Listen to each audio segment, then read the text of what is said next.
यो अहम खबर दरते कोमा چې د رمضان المبارک په میاش کې بندا نفل عمل وکي نو الله پاک هغه نفل ثواب په فرض باندې بدل کی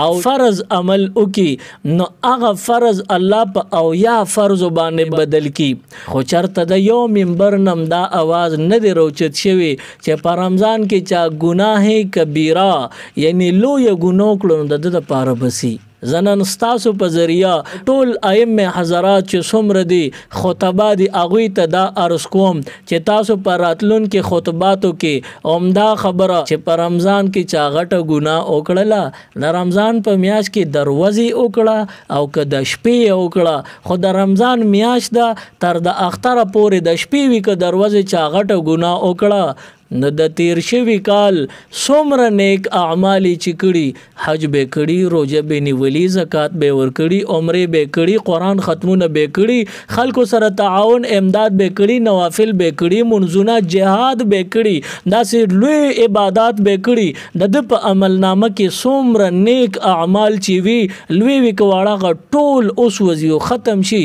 او دا بنده بدبخت او بدنصیب دی چې کوم ګناهونه کړي په عملنامه کې صرف هغه پاتې شي نو د رمضان چې څنګه ثوابونه زیات دي داسې د رمضان عذابونه زیات دي نو رمضان کې ثواب کملونه شي پروا مکوه خو رمضان کې د عذاب نزان ساتګنې هغه د ټول اعمال بربادي نو د رمضان د ګناهونو ندم الله او ساتي मज़ीद इस्लामिक वीडियोस देखने के लिए हमारे YouTube चैनल दीन और दुनिया को ज़रूर सब्सक्राइब करें और बेल आइकन ज़रूर प्रेस करें ताकि हमारी हर एक वीडियो की नोटिफिकेशन आपको मिल सके।